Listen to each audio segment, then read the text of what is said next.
Everybody, welcome to Zaleski Sports NFL Draft Week. We are here as we gear up for the NFL Draft starting on Thursday, and we are visited today by, let's go through this here. Former Columbus Catholic Don, former Western Illinois Leatherneck, former New York Giant, current Walkton Warrior, Walkchun, maybe we'll get a pronunciation on that, head coach, Rich Seubert. Rich, thanks for joining us today. Hey, thanks for having me. I'm excited to be here and talk a little bit of sports. Yeah, well, let's do it. We'll get right down to it. I mentioned the whole kind of chronological order there, so let's go back and remind people here in Wisconsin about your playing days at Columbus Catholic. Of course, you were state champion in 1994, 6-0 over Winnebago Lutheran. So let's talk about that game a little bit. I mean, 6-0, the score sounds like a grind.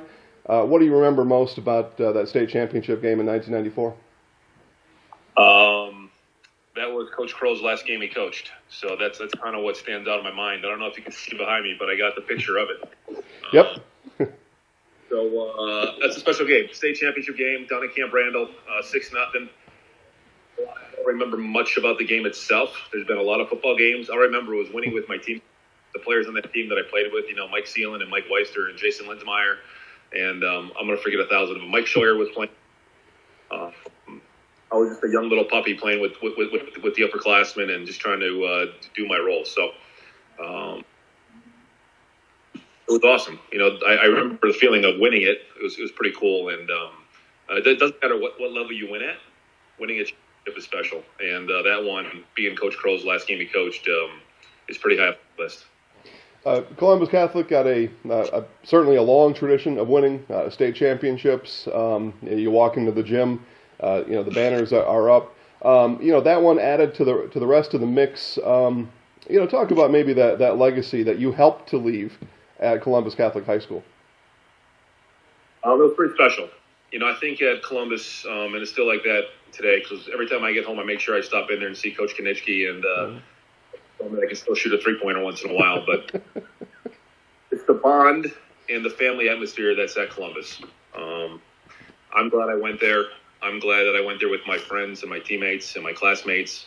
It worked out pretty well for me, obviously. I know the world has changed, but, for me, I look back at Columbus. Yes, it is a small school. I knew everybody I went to school with. I still do. I'm in contact with, majority of them. We obviously, what we're going through right now, we're texting group mass texts going out to your buddies from way back then. And, you're looking at old pictures now and reminiscing, and, Columbus was special. And it's always going to have a special place in my heart. So after high school, you begin to prepare for college. It turns out the Badgers didn't have a place for a state champion and a former or a future Super Bowl champion. So you go to Western Illinois. Talk about, that choice a little bit, how that worked out. And then when during your college career did something like the NFL become more real than just a dream? Coach Tom Passy was my coach my last 2 years at Columbus. And, the recruiting process back in 1997 is a little different than it is now. Social media, what it is, right? It wasn't like that back then. So, I didn't have much going on for schools. But Coach Passy actually knew Coach Strassheim, who was a running backs coach at Western Illinois. And he gave him a call, and Western called the next day, invited me down for one of those official visits or whatnot. And I went down there. I liked the teammates. I liked the coaches. They offered me a scholarship, and I decided to go to Western Illinois, and I'm glad I did. It's in the middle of nowhere.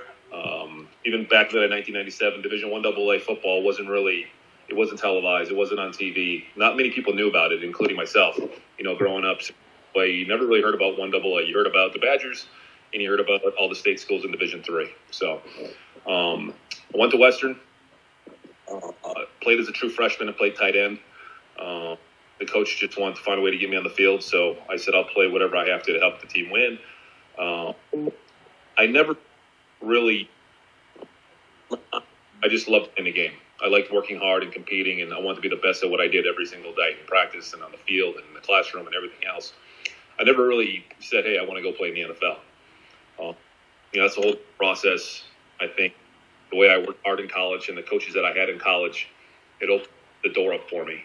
My senior year, we had Ederson Hartwell and James. The guys that got drafted, Lee transferred from Wisconsin, and William James transferred from Michigan, if I'm correct. Mm-hmm. They were both drafted pretty high in the draft, so we had a lot of scouts coming in. I just kind of hopped in and ran the 40. I did the bench, I did all the testing, and I tested well. I think I weighed in at 300 pounds, and I ran a 4.9 240. So that's what opened up a few scouts' eyes. And so calling and saying, hey, we got some picks in the 7th round, we got some picks in the 6th round. The only team called, and it was Coach McNally, the O-line for the Giants. He called up, we're not going to draft you, but we like you. We'd like to bring you in on a free agent tryout. So I was actually golfing with my brother and Andy, Peoria, Illinois, and a free agent contract, and I jumped on it. Right, Coach McNally was the honest one from the beginning, and who McNally was. I knew what kind of coach he was, and I knew I needed to go somewhere to really get technique and be coached by somebody well. So, long story short, went to New York and still players. Yeah, absolutely. So, as I mentioned at the top, NFL draft on Thursday. As it's scheduled right now, we think it's going to happen, though. It looks like one of the only things, Rich, that's probably going to happen sports-wise here in the near term. And then the draft will continue Friday and Saturday. There'll be a bunch of guys that don't get that call during the draft. What would be your advice? Maybe like a just quick 30-second advice on those guys to, of course, keep your head up, but that call is going to come and keep working hard so you can get on a team. My advice would be the draft is overrated. Being afraid of yourself, I don't get caught up into the draft. Obviously, I'll watch it this year since this is going to be the only thing live on TV all the time. Those that get drafted obviously have a better chance of getting more opportunities. Those that are free agents need to work their butts off for the one opportunity they get. And my advice would be, you get the foot in that door, you work hard enough where the coaches cannot get rid of you. You outwork everybody there in that room, you work everybody on that field, and you show those coaches that you belong, and there'll be a spot for you.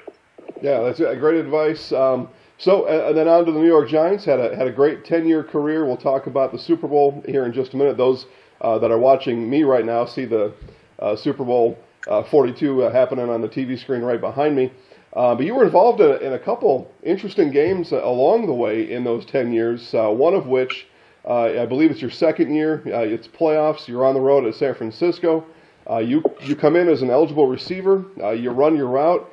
Chike Okafor pulls you down. Flag flies. It looks like we're going to be set up for a game-winning field goal at that point. Take us from the flag on the ground forward. Yeah, that game. Thanks for bringing it up. It's funny. Every time the Giants play the Niners, that game always gets brought up. And yes, we were up by a bunch of points. And yes, they did come back and beat us. And it was a wild card round. And that's the year where we were clicking pretty well at the end of the season. So that one hurts. They came back. We were down by, 2? We lined up for a field goal on 3rd down with about 12 seconds left. I don't know how much time was left. Snap wasn't great. Right, holder gets up. The holder could have thrown it at my feet and killed it and been 4th down. He could have done it again. I was playing tight end on the field goal team, so I ran. I knew I had to get to the end zone. Mm-hmm. Ball was hung up a little bit. I was waiting to catch it. I got tackled. The ref throws the flag. Supposedly, if somebody else was down the field illegally, it was pass interference. It should have been offsetting penalties. But as we all know, the ref make mistakes and cost people. But it never should have got to that play, right? I think I always said I could be the David Tyree before Tyree made his catch. I could have been that guy. But I've learned a lot about that game personally, right? Never be satisfied with the lead you have. And that's kind of what I try to get through to my kids, and never be satisfied. Yeah, it's just one of those iconic plays, at least for me in NFL history, and it does get played a lot for a bunch of different reasons, but just one of those iconic plays that you happen to be front and center on. And then I mentioned Super Bowl 42, Super Bowl champion Rich Seubert. That's how you got to talk to him. That's he walks in the room, you say it's Super Bowl champion Rich Seubert. But David Tyree makes the catch, on the top of his helmet. Of course, you're there on the offensive line. And just one of those other plays in NFL history that just gets played over and over and over, along with Joe Namath holding up, the number one and everything else. I mean, So talk about that. I mean, Super Bowl champion. You go from Columbus Catholic, Central Wisconsin, through Illinois, New York Giants, Super Bowl champion. That's a pretty outstanding thing to have happen to you. It is. I think ever since you're a little kid playing in the backyard, you always say, this is the fourth quarter of the Super Bowl, and you're going down to win a football game. And yes, I got to experience that. And with my family down there, with my teammates, the whole Tyree play. Nothing's better than watching a play over and over again that the entire offensive line gets beat on. People up front, and that play definitely started up front. It was a down of protection. They ran a little game. We got off levels. But nobody quit, right? We all ran back and tried to peel guys off of Eli. Eli probably made the most athletic play I've ever seen him do in his entire life. Chucked the ball to a player that, I think he had 3 catches the entire year, and they all came in the Super Bowl. He had that catch, and he had a third down catch. So it's fun enough to work out. We played against a really good team in New England. It was just on TV last night ago. I got to watch that game with my kids for the first time in its entirety with the TV announcers, which was pretty special. With my parents and my sons, and you're going over the plays and what was called, and if I did well or if I did bad. The eye in the sky lie, and I look back at that game, and it was pretty special. I have some special games. Obviously that game is right up there on top, right? It's the pinnacle of football, and it's world champions, and you do it with your coaches, you do it with your family, you do it with your teammates. It means a lot. The other games I look at the same way is, we beat Green Bay. Obviously, you guys are in Wisconsin. Playoffs that year, it was pretty cold. Whenever I played back in Lambeau, it was pretty special to me. But that Super Bowl, pretty cool. You always wish you could do another one, but I'm happy with one. We had some opportunities to go back the following year, and like you said, in 2003, and even my last year I played in 2010. I was on some good, and you never know what's gonna happen. So you got to make the most of your opportunities when you get them. A lot of people were watching that game. A lot of people have watched these replays of the different games that have been on, because really in the sports world, not much else to do except for guys like me and you to sit around and talk about it and watch it on TV. No doubt that some of your Watchung Warriors were watching at home.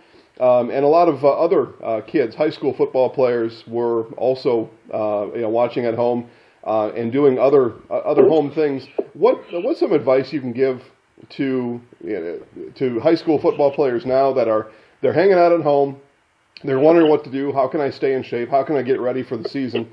What's a couple things you can tell these kids to keep doing here during this downtime? First and foremost, get your schoolwork done. I know out here in New Jersey, my kids have to log on every day at 9 o'clock, and they got about 3-4 hours of school online, and I'm not sure what you guys in Wisconsin are doing. I know this is uncertain times, but get your schoolwork done. Make sure you get grades, because college coaches definitely look at your grades over about anything else. And I've learned that a lot coaching these kids, and I think some kids get opportunities because of their grades, and some kids lose opportunities because of their grades. So get your homework done. Do some reading, stay on top of that. So when this does end, you're set in the classroom. 2, there's no excuses, right? My oldest son is 15 years old. He's a freshman, and you can use this as an excuse, or you can use this and get better. There's nothing to do, and you don't need a weight room. You don't need weights. You don't need a bike. You don't need you can go out there and pretend you have a jump rope and jump and do push-ups and do sit-ups and be active and run up and down the hill. If you need ideas on what you can do to get better, just Google it, right? Like, that's the beauty of the internet. You can find workouts to do at home with nothing, and work your butt off. There's nothing else to do. So you can do your schoolwork. You can wake up and work out, do your homework, go work out before you go to bed. Do something to get better every day. To me, I wake up and I do my exercises every day, and then I work out with my kids in the afternoon, and it just kind of takes your mind off of things and lets you, forget about what's going on and just kind of do something good for your body and get your mind right. But that's important. Don't make excuses. I feel horrible for these student athletes, and all the athletes in general that are missing athletic competition and their teammates and all that, because for me, that's why I enjoyed going to school. it's not, for me, it wasn't fun to sit in that classroom and at Columbus and do that. But for me, it was fun because I wanted to play. I wanted to play with my friends. I wanted to be the best I could be at everything I did. And, these kids don't have that right now. So, work hard, watch videos of guys working out.